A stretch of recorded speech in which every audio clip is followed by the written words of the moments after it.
today is that we've entitled this All the World's a Stage, and how can we learn with handover? And we also like to challenge people to generalize it a little bit to other team learning situations and clinical environments. Now, why is that not going down, Aaron? So push that. We practiced everything except how to get the video to go. So we just want to, what we're going to look at is we studied a single paediatric team handover, and we looked at this through two lenses. The first one, thinking about a team activity like handover as a drama, using a dramaturgical technique. And the second lens really is about learning as a team using an analogy of a home. And in some ways, we've based this a little bit on the Te Whare Tapa Whā model, which is often used in New Zealand. And I guess we'd like to challenge clinicians particularly about what this might mean for you or for teams that you're part of. So I guess what do we know about team handovers? There's been quite a lot of literature about handovers having as a primary aim patient safety and continuity of care, and transfer of patient information and responsibility.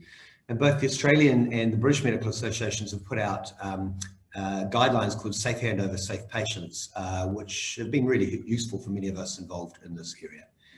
So there are lots of ways in which handovers work. There are lots of variations in their formality, how long they last, the kind of settings in which they occur, the numbers, the types of participants, and perhaps even in the way in which there are different communication practices within that situation. But we're also aware that handovers have a lot of functions outside of just that more safety-oriented function. Brian Hillagos and Michael Cohen in 2011 wrote a really good article about this regarding the multifunctionality, if you like, of handover. And along with that information transfer and the transfer of responsibility and control, which needs to occur during the handover, they talked about handovers having an important role in resilience, allowing a team to, I guess, readjust itself, to think about errors that might be occurring, to rethink how patients might be being managed. There's the whole idea that handovers allow those at them to co-construct shared mental models about a patient or a group of patients so that they're on the same wavelength. Learning, which we're going to be focusing on a bit here, but there's also things like the situational factors, what's going on in the environment, what's going on in the wider hospital, in our case, or department, and about dividing labour, and that's actually quite an important part. In addition, I think you could also put in a social element to handover, certainly exists in our DHB, and I guess an issue where in part informal evaluation of staff can also occur. So there's a lot of things happening during a handover apart from just that transfer of responsibility and information. So in 2015, I completed my master's in clinical education thesis, and the question really that I posed during that was, can team handovers be valuable learning experiences? John Egan and Marcus Henning, and I know Marcus is here at this talk today, I'm not sure if John is, but were my supervisors, and I'm very grateful to them for their wisdom during that. During that project, I did a 2-site case report. We used semi-structured questionnaires and interviewed 29 participants in paediatric team handovers to get their views about what was and wasn't working during handovers. And for instance, some of the issues about learning that we considered can be illustrated, for instance, with a patient with scarlet fever, as the picture on the top right shows. For instance, within handover, it seemed from those we interviewed that there was a degree of implicit learning occurring. When you're hearing about how someone's managed a patient with scarlet fever, you're learning whether you know you're learning. There's opportunistic learning where perhaps one of the leaders of the handover might use the opportunity to talk about scarlet fever in a brief opportunistic teaching situation. There's an opportunity for the person who's perhaps managed the patient with scarlet fever or whatever the problem might be to reflect on their own practice, or for others listening in to vicariously hear how someone else learned and sort of think to themselves, well, you know, could I do that, or how would I have managed that? And in a slightly more formal manner, there's what's called deliberative learning, where someone might actually say, well, tomorrow, because we've had this case of scarlet fever, we're going to do a 3 or 4 minute teaching session at the end on scarlet fever, and we might get so-and-so to take that session. So those are the kind of ways in which we saw learning occurring within the handover context. We also stressed during that study that there were a number of factors. There's the patients discussed who are the topic of what might be taught about, but we also need to ensure that their needs are being met. There's the purpose of handover, to make sure that those attending are managing to get what needs to be done during a handover done. The process, to make sure some of the things like, are you in the right room? Is there a handover leader? Is it time? Do you need a timekeeper? Were considered. And then the participants, considering the doctors, nurses, whoever might be at the handover, are they actually getting their needs met? So those are the kind of things that I thought about as a result of that thesis and the subsequent paper that John, Marcus and I wrote. So following on from that, in 2018, Marcus, Aaron and I got together with a couple of colleagues, Siobhan, who's a medical student, now a training intern, and Kerry Stafford, who was a junior registrar with us at the time in Rotorua. And we thought about looking at a single paediatric team handover in a great deal of detail to really try and unbundle it. And the idea that we came up with was to look at it using a dramaturgical analysis. So what is dramaturgy? Irving Goffman is a Canadian sociologist and psychologist, termed this in 1956 or 1959. There's a couple of papers he wrote on two different years there, considering the metaphor of life as drama, and then applied this to everyday activities of what he called dramaturgy. So for instance, some of you may have been fortunate enough, I haven't, but to see the hit musical Hamilton. If you look at Hamilton, there's a director, there's a lead actor, there are supporting actors, and there are minor actors. And I guess dramaturgy, if the way Goffman looked at it, would say, if, for instance, you're at a team activity like a committee meeting, is there a director? Is there a lead actor? Are there support actors? Are there minor actors? And for instance, in Hamilton, there's a script. And is there a script perhaps in the committee meeting? Are there people who are just the audience, perhaps just watching rather than perhaps participating? Are there entrances, which might be early or late? And perhaps there might be exits, although hopefully not too many committee meetings have people dying during them. Sometimes you might die of boredom, I suppose. So dramaturgy has been used in clinical and educational settings. Mary Hayes and Claranne Weinert in 2006 looked at how nursing staff interacted and drew attention to, in that context, a charge nurse being a main actor, there being antagonists within that nursing situation, supporting actors, and also some on-stage and off-stage type activities at the time of a nursing change of shift, which is a bit like a handover. Colin Ford did a thesis in 2014 in an American emergency department situation. He used a dramaturgical lens to look at that, and he thought about whether the nurses took on a performance role as they interacted with patients. And again, there was like an on-stage, off-stage, and an audience component to that. And Frederick Murphy in 2009 in Auckland looked at an MRI department, and again looked at the way that radiographers and patients interacted, identified roles, a front stage, a backstage role, and then various acts and scenes. So this has been applied in this type of situation. The questions we came up with in relation to a team handover is the dramaturgical approach either feasible or functional? And if one was to use it, what are the benefits and limitations?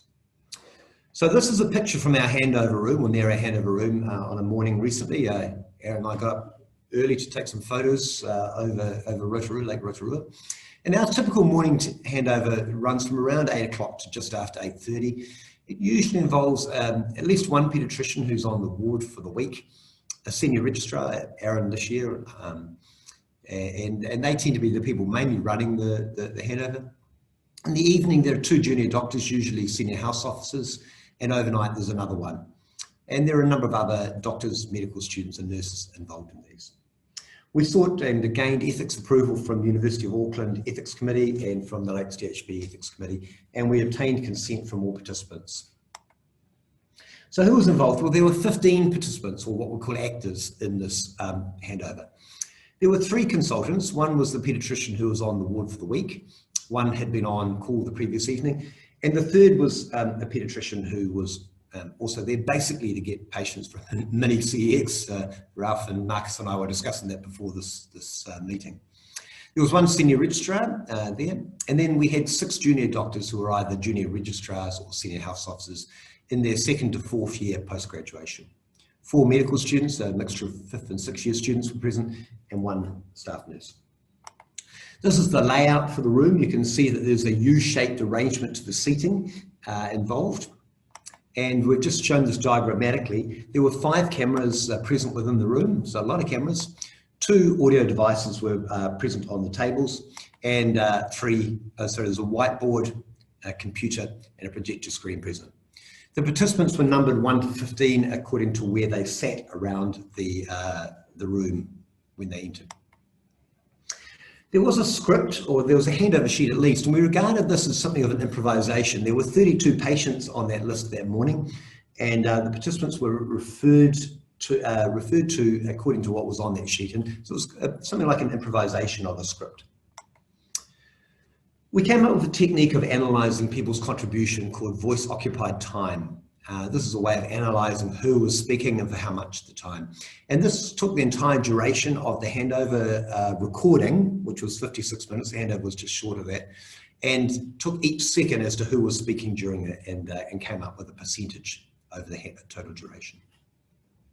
So looking at that, we analysed it, and we found that the consultant, who was the lead consultant, we called the lead actor, spoke for 23% of the time.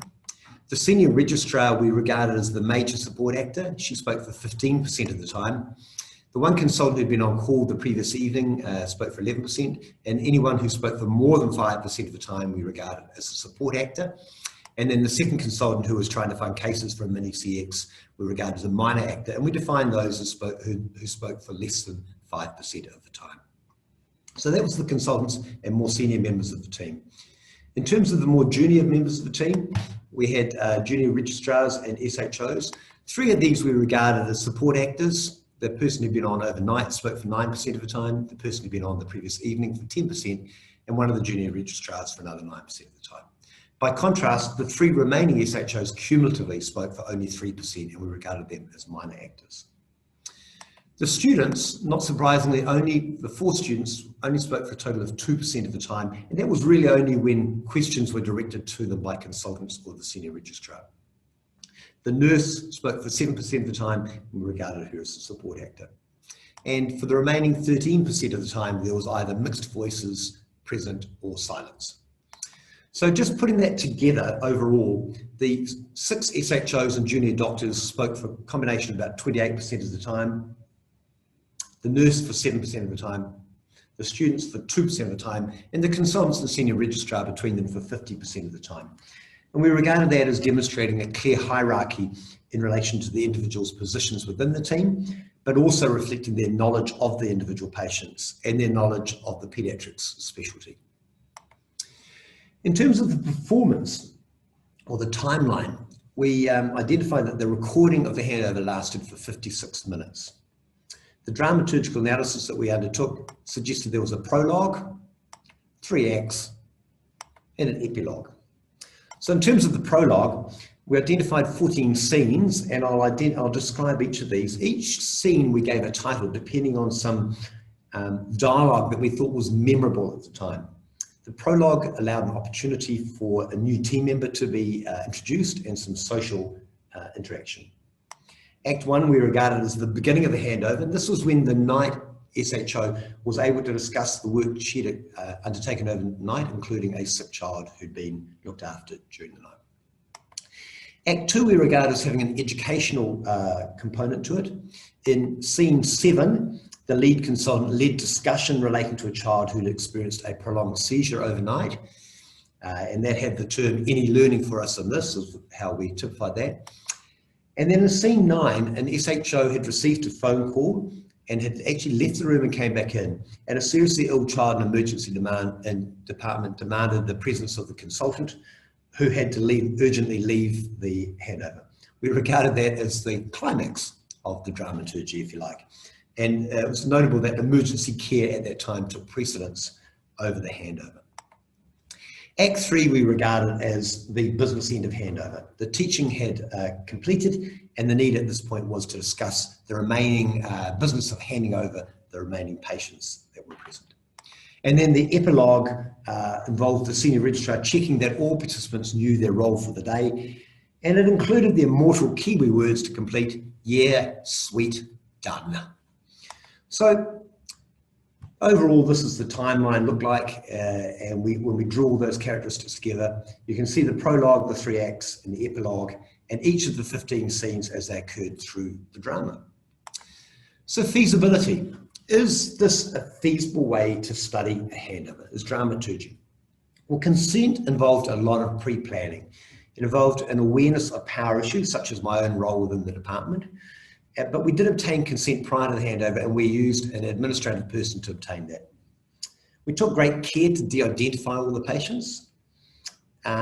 We thought the data capture was really very good and was increased by the number of devices we had, 2 or 3 of which broke down during or didn't have enough space, so we probably needed some data redundancy. And our overall conclusion was that using the non-verbal data was also improved by the use of the video. For instance, we would not have appreciated that during the handover, a significant amount of teaching occurred at a whiteboard, which wouldn't have been obvious from an audio device only. So our overall impression was that the dramaturgical method was a feasible way to study handover. The second question was, well, how functional is it? We thought that it provided us a really useful lens to analyse the role of the participants. For instance, the roles changed during it as the senior registrar had to take over the leadership when the lead consultant left the room. It also allowed us to think about who were minor actors and perhaps who was the audience. So 3 of the SHOs had very little to contribute and all of the students had not much to contribute. In many ways, they were the audience within this. And it was challenging for us, just wondering how much their needs perhaps were being considered. So we thought that there was a degree of functionality to how this worked. We also felt that looking at this from a scenes and acts and scenes role also provided an interest to see how the handover moved. For instance, Act 2 had a clear educational and teaching role relating to the 2 patients, and it really emphasised the importance of optimistic learning. The climax was interesting that it occurred with the exit of the lead performer and that the emergency care interrupted and altered the handover. And then Act 3 really got back to a very functional business-like way of completing the safe transfer of care and responsibility. Our overall conclusion was that dramaturgical analysis was a functional way of looking at this. So what are the benefits? Well, what we felt occurred was this allowed a formalised structure by which we were able to analyse workplace activity. It gave us quite a lot of rich, untainted data. We could clearly identify who was speaking, who was moving, what roles they had, whether there was a hierarchy. And we also were able to see some of the various functions of handover. Well, limitations. The question that really arose to us was how typical this was as a handover. Clearly it was a long handover and there was a significant teaching emphasis, and we were aware that the presence of the observers, the videos and the audio recorders, and the fact that this was being studied as a handover may well have significantly altered people's practice. The team, for instance, had significant knowledge of our research interest in the area of learning, and there may well have been some power issues, particularly with my own role in the situation. It was quite time intensive in terms of the amount of data that we generated, and created a lot of data that we then had to analyse. Overall, our team regarded this as a feasible and functional way of looking at a handover, and I've outlined some of the benefits and limitations. How could this be used? How could dramaturgy be used? From our point of view, we felt that further qualitative studies of complex clinical situations could take place using the dramaturgical technique, and we have considered the idea of using this to look at war dramas as an example.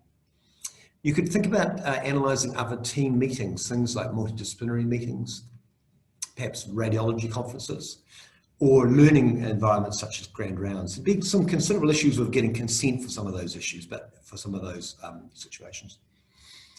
Breaking it down into perhaps a simpler way and not making it a study that we're trying to publish, I think you could use a simplified version of this, for instance, for service improvement, to look at how meetings occur and what can make them more engaging for those who are present. What actually happens in them, because sometimes work as done and work as imagined are different deals. And a simpler version of our methodology can be applied without, for instance, the observers, but perhaps just with a video and one audio device might well be feasible.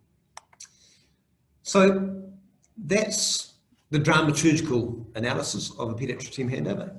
It's halfway through the talk, and could welcome 1 or 2 questions if they're there, but we'd like to ensure we've got enough time for Aaron's talk. So yeah, and over to you to chair this if you like.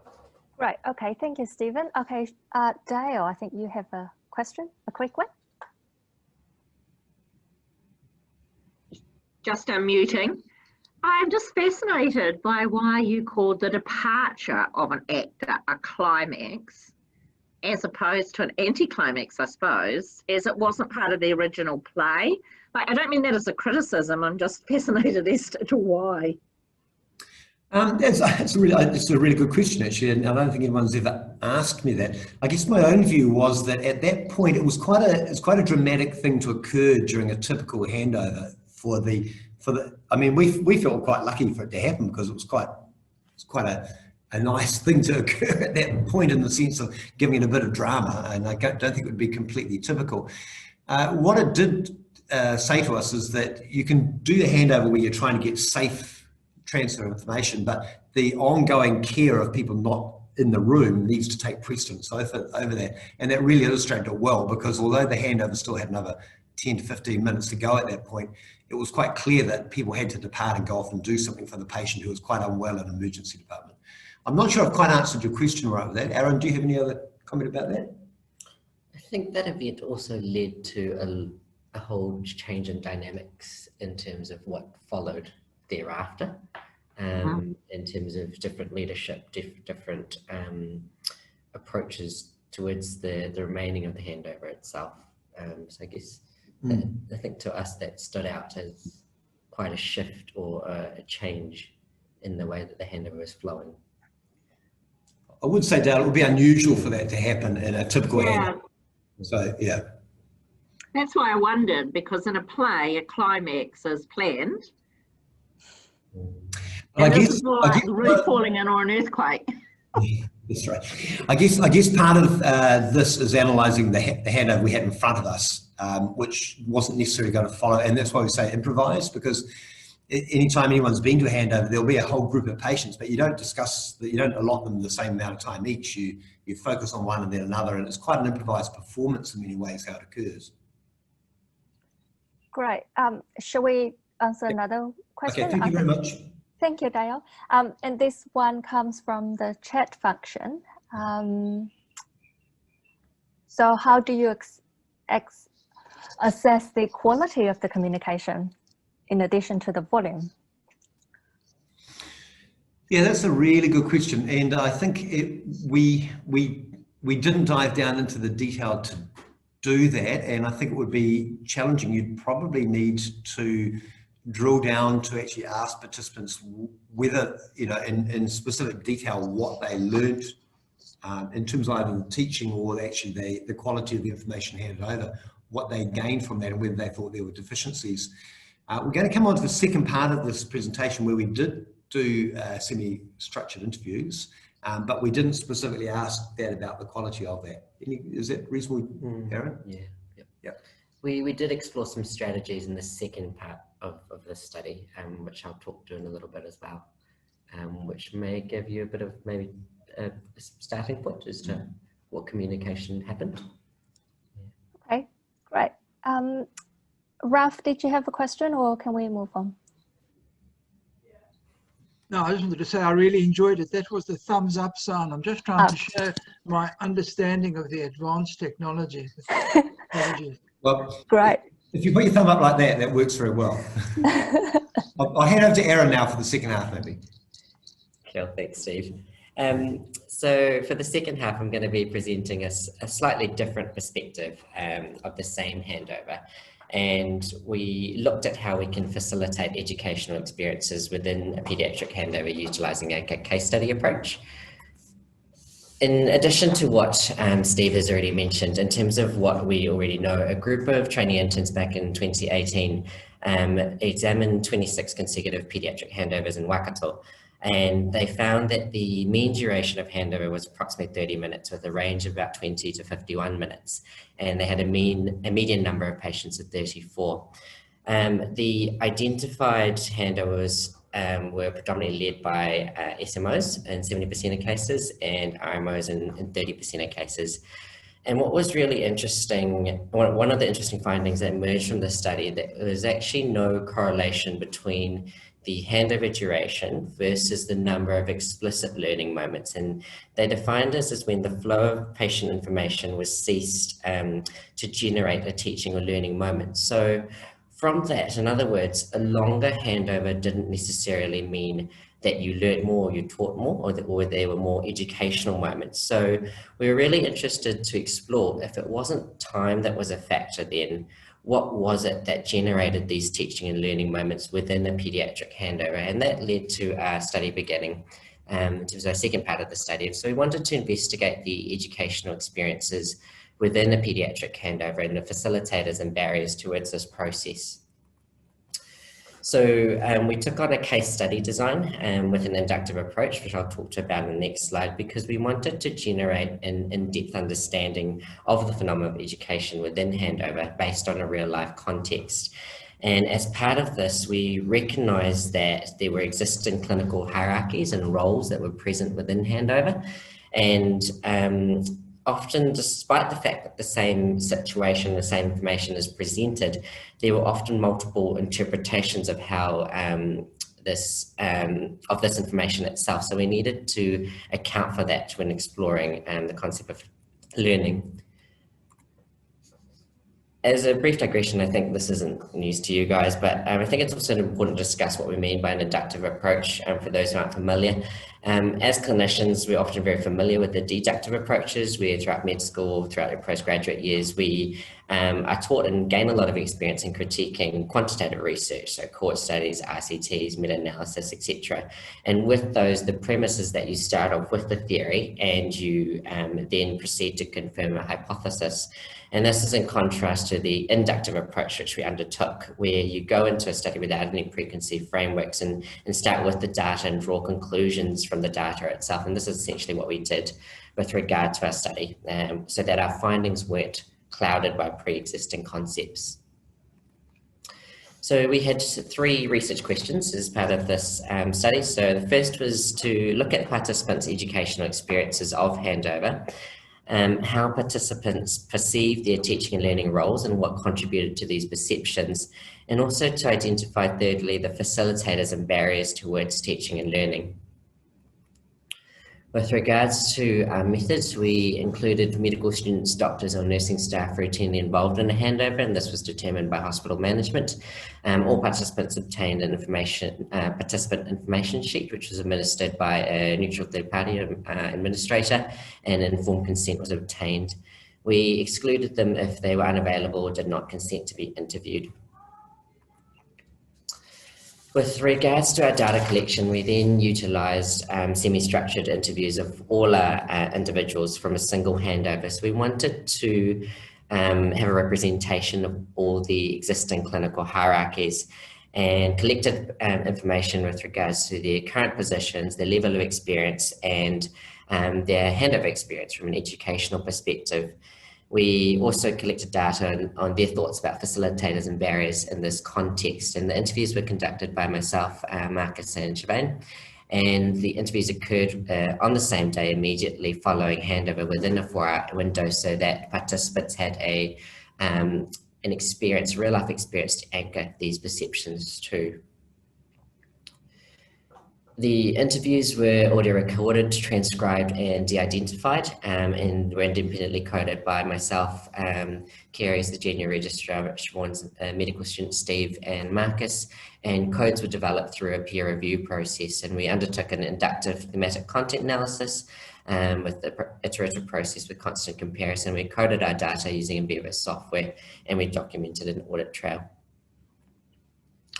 So as we go into results, I think it's first important to just recap a bit of the narrative as to how the handover panned out, to contextualize the results itself. So the handover was initiated and led by consultant P13.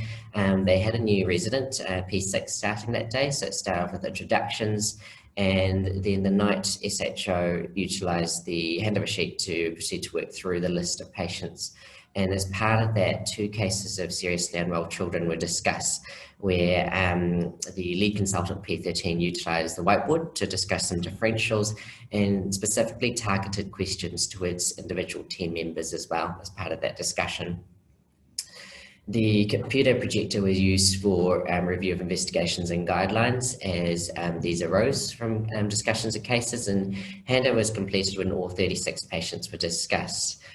We had all 15 participants volunteering to participate in the study, so none were excluded, and the average interview time was about 18 minutes, 33 seconds, with a range from 10 to 30 minutes. Interestingly, the majority of participants, about 3, reported the handover as a typical handover experience. So coming then to our thematic analysis, so we identified 4 themes that contributed towards teaching and learning moments arising during handover itself. And these were centred amongst first, organisation of the handover. Second was team dynamics. The third was teaching and learning moments themselves. And the 4th theme was the existing tension between the clinical task of handover and education.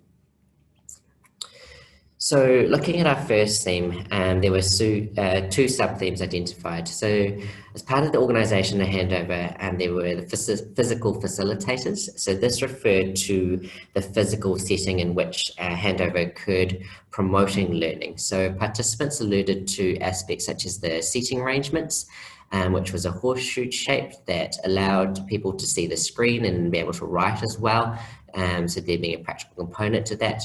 Having the computer, the projector and the whiteboard, and the consultant actually writing things on the whiteboard took it away from the handover and actually make it about the learning.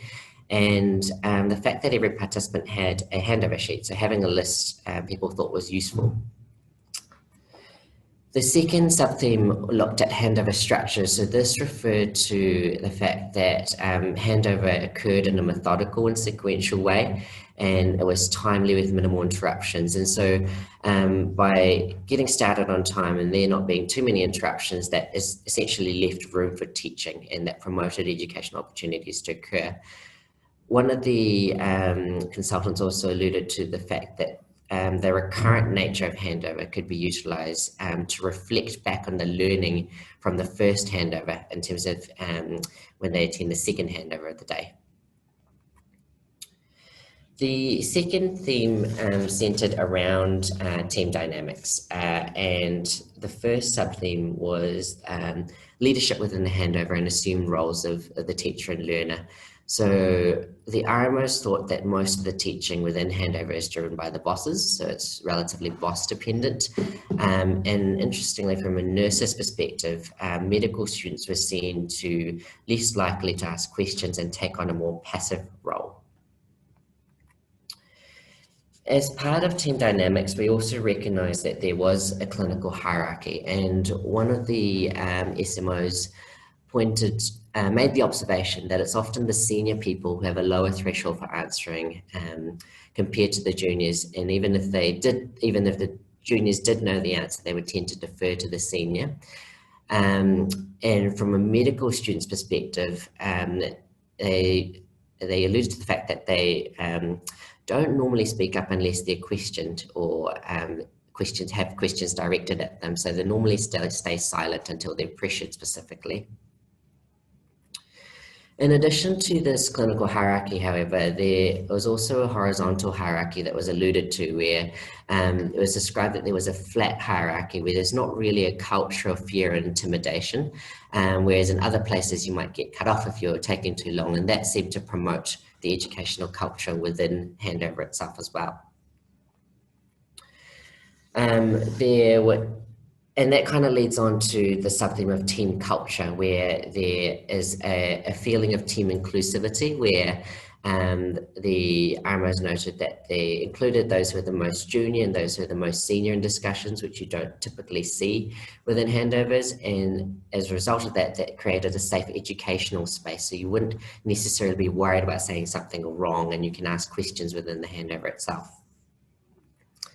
And that kind of led on to the psychological factors that were identified that built towards this team culture. And there was an element of familiarity that made things easier, an element of anxiety as well with the public nature of handover. And so one of the junior members of the team pointed out that it's kind of scary talking in front of everyone. And there's also this existing fear of getting it wrong. So people not liking to answer unless they're sure that they've got the right answer. And this was all tied together in the modes of communication. These were verbal or non-verbal. So one of the consultants made the observation that often people who are the most senior talk with the most authority in the language that they use, how long they talk for, and the volume with which they speak. And also one of the nurses making a comment that when you're talking to everyone, you're making eye contact and focus on the person giving the information. So that was our second theme. Our third theme centered around the teaching and learning moments themselves. And as part of the first sub-theme for this, everyone basically pointed out the fact that patient cases were utilized as an educational basis. So, and there's a difference in the types of patients as well. So the new patients or the interesting patients may generate more teaching moments, whereas the old patients who have been there for a couple of days were probably not as useful for this purpose of teaching and learning. They also then alluded to what we call the 3 A's. So that many participants alluded to attitudes, approaches, and actions to culminate, that eventually culminate in a meaningful teaching and learning moment. So the first A in terms of attitudes referred to the fact that people attending handover with an attitude that's prepared to learn. And it was quite interesting contrasting the seniors' views on this versus the medical students, for example. So from a senior's perspective, they've thought that the person learning the most is often the teacher, because you're cementing your knowledge so much when you're trying to teach someone. And this contrasted to a medical student's perspective, where they saw handover purely as a clinical task and not actually expecting any teaching within handover. So anything that they get is a bonus. They also referred to the different modes of learning, and that's what we refer to as the approaches towards learning. And Steve's already kind of alluded to this earlier on, but there was an element of opportunistic learning, where consultants teaching on the run is useful and generate teaching and learning moments. The element of reflective learning as well. So one of the senior registrars going, having a think and reflecting on whether they would have done anything differently. Elements of implicit learning, where the students is thought to learn a lot just by listening and absorbing what's going on. Vicarious learning as well, so recognizing that you don't necessarily see all the cases, but you can learn through other people's cases that you haven't seen. And the process of clinical reasoning. So one of the RMOs alluded to the fact that rather than just the kind of questioning, the insight into how more experienced clinicians worked and what they thought were useful in terms of the thought processes that occur behind that. And finally, in terms of our final A, this referred to the actions, so the use of questions specifically, and the use of firstly educational questions, rather than being talked through the whole case. Having a question that's being posed means that you think a bit more and engages you to help remember the content. The use of targeted questions as well, so where the consultant recognised that medical students won't speak up or ask questions unless you talk to them first. So including everyone means targeting questions towards them first. And from a student's perspective, they actually quite enjoyed it. So whilst direct questioning puts you on the spot, they're quite used to it. And one of the students thought that was really good that happened. And finally, the use of scaffolded questions as well. So recognizing that you have a clinical hierarchy and giving the chance for the less experienced people to comment first. And with regards to our final theme, basically all participants alluded to the fact that there's the tension between the clinical task of handover itself and education, where there is the functionality component as well. So you could technically have an in-depth discussion to generate learning from all these patients, but it's not realistic to do that, and there's all the other workplace activities in which that can occur. So what does that all mean? We've thrown a lot of themes and sub-themes at you, but we wanted to basically try and put it all together. And so what we proposed is a model. We wanted to consider the themes that were evident in our study and develop a model to illustrate the contributing factors that we thought were involved in optimizing educational experiences within handover. And so we considered the process of learning within handover being likened to a home, with the foundation being based on the ever existing tension of clinical task and of handover and education itself, and the specific physical facilitators and handover structures, so things like seating arrangements and the recurrent nature of handover forming the scaffolding to this home for learning to occur. Overarching this as part of the roof is team dynamics that are made up of clinical hierarchy, leadership and teacher and learner roles, and team culture that's tied together by the varying modes of communication. And so within this home and embedded in terms of the meaningful teaching and learning moments are the fact that it's reliant on patient cases. And there's the 3 A's that contribute towards this. So firstly, the attitudes, so coming into handover with the preparedness for learning, using different approaches and modes of learning, as well as action, so using the different questions that are educational, targeted and scaffolded to ultimately culminate in meaningful teaching and learning moments. So with regards to the strengths of the study, we felt that there were several strengths, and this is the first case study to explore the inherent complexity of education within handover itself. And it's also the first to explore multiple level perspectives. So we were fortunate that all 15 participants agreed to participate. And we initially, when we were developing our study design, we sort of debated as to what might be the best approach. And we had considered aspects like interviewing experienced clinicians as to what their perspectives were, but we thought it was really pertinent to obtain perspectives from our juniors as well, from our medical students, and right down to obtain that perspective from that hierarchy. We also had interviews occurring within the 4-hour window of handover, so they had a real life experience to anchor this on. We also thought the way in which we generated codes provided a degree of triangulation, because whilst we had the same data, it was quite unique obtaining the medical students' perspectives on how they interpreted data, the junior registrar, the senior registrar, the consultant, and also an educational psychologist. And that provided an opportunity for peer review. And ultimately, we were also able to generate a new model rather than just presenting themes to be considered. We do recognise that there are also several limitations, and that lied in the Hawthorne effect that Steve has already alluded to, but we hope that we had several steps to taken to minimise this in terms of having a neutral party administrator administering the questionnaires. When we interviewed the participants, we also made sure that the participants didn't know us personally. But we also recognise that there were also limitations implicit to qualitative research themselves, and that's in the ability to generalise to other situations. And I think it's important to note that context is key. And with regards to the study and the handover study, this is a regional paediatric handover, and we recognise that how handovers are run and often different in different centres. And I think in terms of contextualising it, our team in Rotorua is quite junior. So we have the majority of people attending handover being PGYs 2s to 4s. And so that, I think, has the nuances of that contribute to our overall educational culture and handover culture as well. But we still feel that the emerging themes we identified were valuable in the utility in providing a platform to reflect on local handover practices. So As a bit of a side thought, traditionally, I guess there's often a desire for formalized teaching sessions or deliberative teaching, but this is just a thought to ponder. We, on average, spend about half an hour each handover, so that's an hour handing over each day. We do that 5 days a week, and then we do that 52 weeks in a year. That's actually over 260 hours plus spent handing over in a year, and over 1,500 hours spent handing over in paediatric training if you complete it in the minimum time.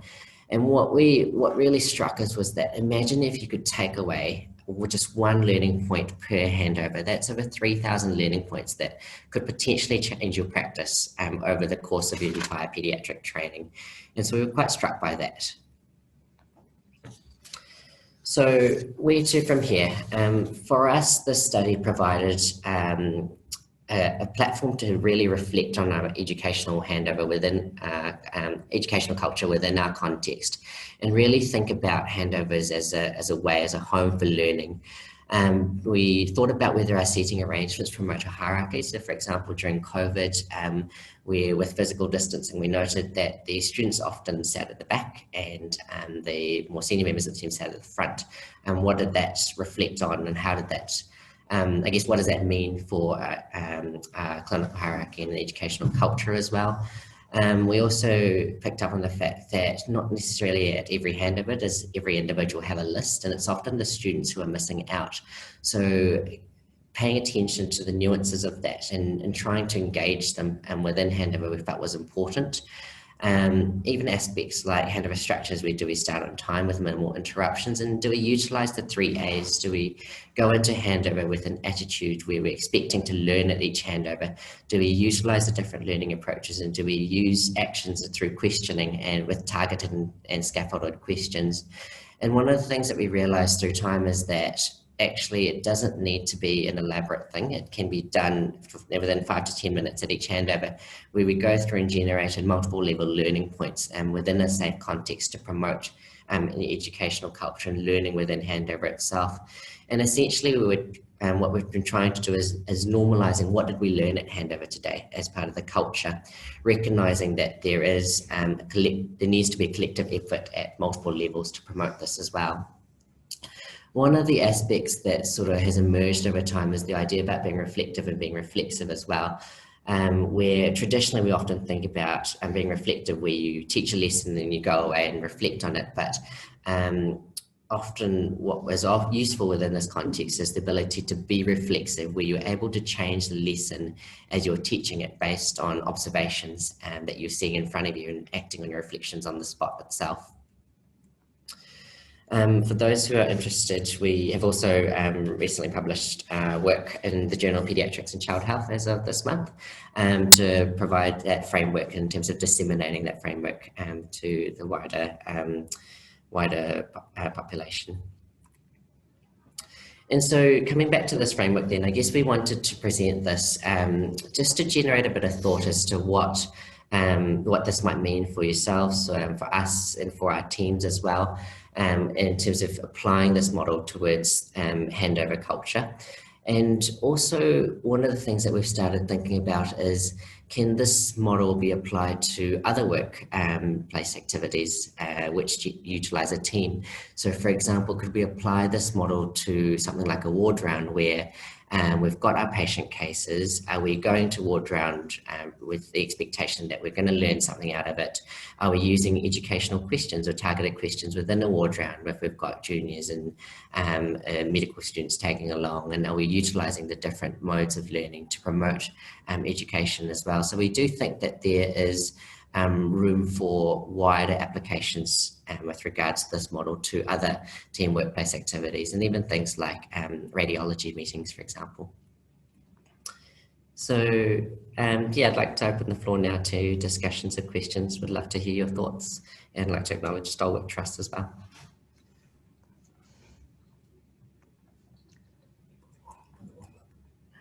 Thank you. I think we already have a question in the chat function, Aaron.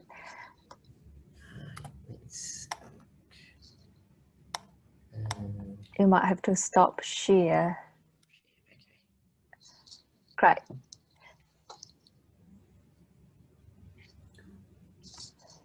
Okay, which question was it? I think it's from Craig, the very last one. Are there essential elements to a handover? How do you determine if something is missing? It's a great question. Aaron, do you want to answer that?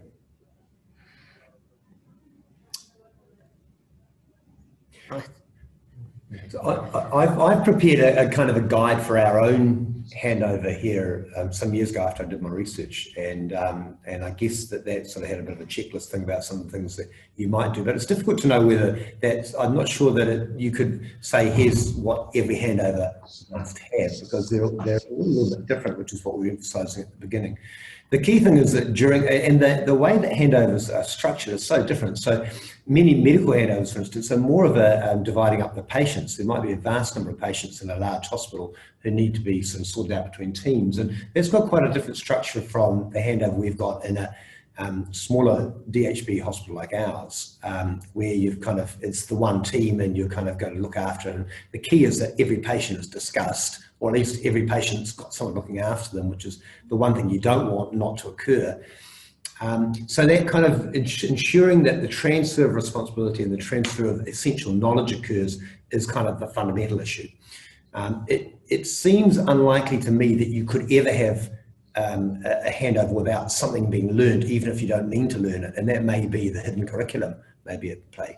I'm not quite sure I've answered that. So Aaron's often got a smart way of thinking of things. So any other comments you'd like to make?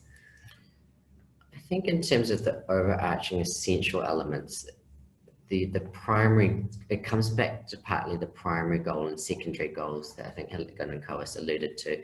So the primary goal being the safe transfer of patient information and responsibility, in terms of the broad goals, but the way in which you approach that is different. Yep. Yeah. Craig, does that answer you? Is he still there? Yes, thank you. All right, John, you have a question. You are still, I'll mute you. Yeah. Thank you, John Malcolm, Whakatane. I enjoyed your presentations, and just when you floated the question of other settings, I wonder if you can envisage similar benefits from applying it to, say, a multidisciplinary team meeting, perhaps, with, shall we say, psych, education, child development, perhaps. Yeah, John, we have thought about, we didn't actually think about quite so interdisciplinary a way. That's a really good thought. If you were going to use the dramaturgical method and you were going to do it in any amount of detail, it's tricky getting the consent from people in advance. So that's probably the hardest thing, and also ensuring that if you've got an external observer that you're de-identifying the name. So that's kind of a challenge for doing it at a study level. If you're doing it within a team and you agree to do it within a team, then you probably remove a few of those requirements because you're doing it more as a quality improvement exercise, right? And so I think it could be readily, which is what I was trying to say at the end of my talk, I think you could readily apply it in a much less laborious manner to kind of working out who's talking, you know, what are you gaining from this? Are we getting out what we're after dealt with here? And I think if you took that sort of approach to it, I think it is applicable. Do you agree, Aaron? Does that answer your question, John? Is that the kind of thing you think? But I think there's many contexts. If you think of almost any team context, I think you could apply this to it. And we thought about grand rounds, which would be quite challenging because you don't quite know who's going to walk in. But it's clear that's very dramaturgical in its outlook. But you know, X-ray meeting. John and I worked together for many years in Rotorua, and John will can picture our radiology meetings where you've got a radiologist basically doing a lot of talking, 2 or 3 consultants doing most of the chatting, and a group at the back saying nothing. And you know, the question really is, does the group at the back gain anything from that, and how could you improve that as a learning experience for them, if that's one of your aims? Now, if you haven't got time for the learning, apart from it being implicit, then you know, you give that away, I guess. Comment? Yeah, I think radiology meetings for me really stood out as something that's quite similar to a handover process itself, in terms of thinking right down to aspects like the seating arrangements and things, because often our students at the back, and what does that actually do for their learning, or how does that how does it impact on their learning itself? Yeah. Wow. Look, thanks for that. I really enjoyed that presentation. It's not often that you get research on meaningful clinical interactions that are teaching events as well. And I think that's partly because certainly down here in Dunedin, not in Christchurch, most of our researchers are non-clinical and they don't understand what a handover or a ward round or an outpatient visit is. So one of the points I'd really like to make was how important the diploma of, the Masters in Clinical Education can be in promoting education in the workplace. And I say that in particular because at present we're trying to get such a Masters established at Otago across the 3 clinical schools. And whenever we've been discussing this, and we have over the last 2 or 3 weeks, this is one of the pieces of work that I've constantly been thinking about, that you're only going to do this sort of work if you're a clinician and if you've got some training in education. So thank you very much. Once again, I really enjoyed this. I might come to these sessions more often if I get invited. And hello to John Malcolm. I know I haven't seen you for years. Hi, John. Thank you. Thanks, Robbie. Thank you. Marcus, did you have a comment? Just a quick thing. I think it was a fantastic effort. Well done. I think in answer to John's question, I think one of the interesting things is looking at the power dynamics.